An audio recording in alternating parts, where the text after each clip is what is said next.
এই প্রশ্নকারী বেচারা আমার এসে জোর করে প্রশ্নটা দিছে, বলছে ভাই আমার বাপ আছে এখানে, আপনি উত্তরটা দিয়ে যাবেন আজকে।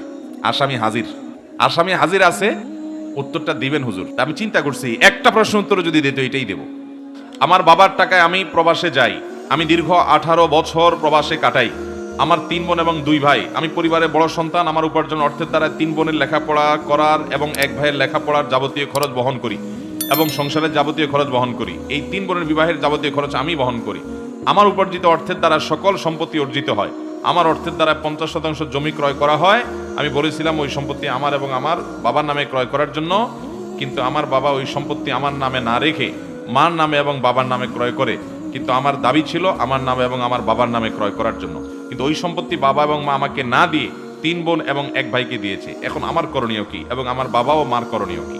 দেখেন, এই প্রশ্ন শত শত ফ্যামিলির, বিশেষ করে প্রবাসীদের প্রতি যে পরিমাণ জুলুম আমাদের দেশে করা হয়, শুধুমাত্র পরিবারের লোকরা জুলুম করে তা না, ওই এয়ারপোর্ট থেকে শুরু হয়।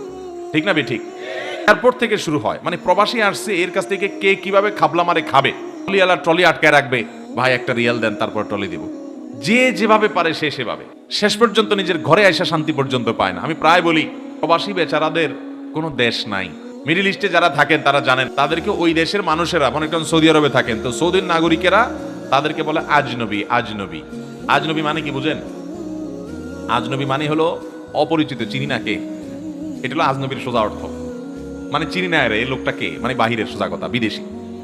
তাহলে সৌদিয়ানরা তাদেরকে দেশি স্বীকার করে না, বলে আজনবী। আজনবী মানে বিদেশি। আর দেশে আসার পরে রাস্তাঘাটে যাবেন, দোকানে যাবেন, পাঠে যাবেন, আপনজন দেখবেন, আত্মীয়স্বজন, পরিচিত অপরিচিত সবাই আপনারা বলবেন বিদেশি আসছে, বিদেশি। এই বেচারা দেশটা তাহলে কোথায়? সৌদি আরব যায়, তারা বলে আজনবী, ঠেলে দেয়, এটা আমাদের দেশের না। আবার দেশে আসলে দেশের লোকরা বলে কি, বলে বিদেশি আসছে। তাহলে এই প্রবাসী বেচারার দেশটা কোথায়? ভালো করে শুনে রাখেন। অনেক মা বাপ আছেন, হজ করছেন, ওমরা করছেন, কপালে সিল পড়ে গেছে। সন্তানের প্রতি এই অবিচারের কারণে আপনার জাহান্নামে যাওয়ার জন্য যথেষ্ট হবে, আর কিচ্ছু লাগবে না। আপনার জাহান্নামে যেতে আর কিচ্ছু লাগবে না, এই সন্তানের আহাজারে যথেষ্ট হবে। ভালো করে শুনে রাখেন, কোন সন্তান বাবা মার টাকা নিয়ে বিদেশ গেছে, জমি জমা বিক্রি করে বিদেশ গেছে, তার কর্তব্য হলো বাবা মার যে টাকা দিয়ে জমি জমা বিক্রি করে বিদেশ গেছে, যে টাকা খরচ করে বিদেশ গেছে, ইনকাম করার পর প্রথম সেটা পরিশোধ করে বাবা মার সম্পদ কিনে দেওয়া, যাতে সব ভাই বোন সমানভাবে পায়। এরপর সে যেহেতু আগে গেছে, অন্যরা যদি ছোটখাটো হয়, তাহলে সে যেহেতু উপার্জনক্ষম, তার কর্তব্য এদের ভরণ পোষণ, এদের খরচের জন্য ব্যবস্থা করে। যদি বাবুর উপার্জন না থাকে, তখন সে অভিভাবক হিসাবে সে দেখভাল করবে, আল্লাহ তাকে সামর্থ্য দিচ্ছে, এবং তার নৈতিক দায়িত্ব থাকবে সাধ্য অনুযায়ী ভাই বোনকে হেল্প করা, এটা সে করবে। কিন্তু এর মানে এই না সে সারা জীবন যত উপার্জন করবে, জমি জমা করবে, ব্যাংক ব্যালেন্স করবে, সব বাপ নিজের নামে করবে, এবং অন্যান্য ছেলে মেয়ে যেগুলা রাস্তায় টোটো কোম্পানির ম্যানেজারি করে ঘুরে বেড়াইছে, ওইগুলারও ভাগ দিয়ে দিবে ওর কষ্টের টাকা। এটা কোনোদিন জায়েজ হবে?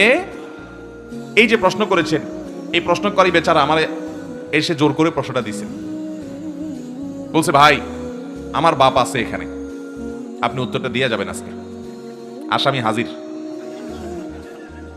আসামি হাজির আছে, উত্তরটা দিবেন হুজুর। আমি চিন্তা করছি একটা প্রশ্ন উত্তর যদি দিত এটাই দেব। এরকম আসামি আমাদের দেশে আছে না নাই? অনেক। বাবারা ভালো করে শুনে রাখেন, সন্তানের প্রতি জুলুম করলে আল্লাহ বিচার করবেন কি করবেন না?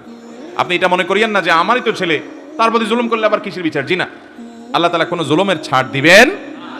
অতএব আপনার সন্তান টাকা পয়সা দিয়ে আপনাকে জমি কিনতে বলছে, আপনি আপনার নিজের নামে কিনে এরপর অন্য ছেলে মেয়েদের ভাগ করে দিয়ে দিচ্ছেন, তাকে দিচ্ছেনই না তার সম্পদ। আমি এই ভাইকে বলবো, আপনি আইনি লড়াই করে যদি নেওয়ার সুযোগ থাকে, যদি আপনার আইনি লড়াই করে নেওয়ার সুযোগ খুব একটা নাই, কারণ আপনার কোনো এভিডেন্স প্রমাণ নাই। যদি আপনার সুযোগ থাকে আপনি আপনার হক আদায় করতে পারেন, কিন্তু বাবা মার সাথে বেয়াদবি করা যাবে না, অসম্মান করা যাবে না। আপনি আপনার অধিকার অন্যায়ভাবে বঞ্চিত হলে আপনি সেটা আদায় করতে পারেন। আর যদি আপনি ছাড় দেন, আল্লাহর জন্য মাফ করে দেন বাবা মা, আল্লাহ তাআলা আপনাকে তার জন্য আজর এবং বিনিময় দান করুন। কিন্তু বাবা মার জন্য এটা অবশ্যই গুনাহের কথা যে সন্তানের সম্পদ কিভাবে আত্মসাৎ করবেন। যারা বিদেশে যায়, আমি বহু পরিবারে দেখেছি যে বেশিরভাগ বিদেশিদের ওই বেচারা প্রবাসে থেকে তার জীবনটা শেষ হয়ে যায়, বুড়া বয়সে আসে, তার আর কিছুই থাকে না, সব ভাগযোগ করে নিয়ে যায়। তারই টাকায় ভাই বোন পড়ালেখা করে বড় মানুষের পরে ভাইকে আর চিনেও না, আছে না নাই? আবার এর উল্টাটাও মাঝে মধ্যে দেখা যায় যে ভাই বিদেশ গেছে, সে আর দেশের লোকদের চিনেও না, ভাই বোনকে চিনেও না, দিনকাল ভালো হওয়ার পরে সে নিজের ইয়ানফসি করে। এরকম স্বার্থপর ভাইও আছে। তবে বেশিরভাগ যারা সংসারের ঘানি টানে এক সময়, বোঝা টানে এক সময়, তাদের কেউ কেয়ার করে না। সেই সব ভাইদেরকে আমি বলবো, কেউ কেয়ার না করুক, আল্লাহকে খুশি করবার জন্য করবেন, তাহলে আল্লাহ আপনাকে অবশ্যই কেয়ার করবেন, বিনিময় দিবেন।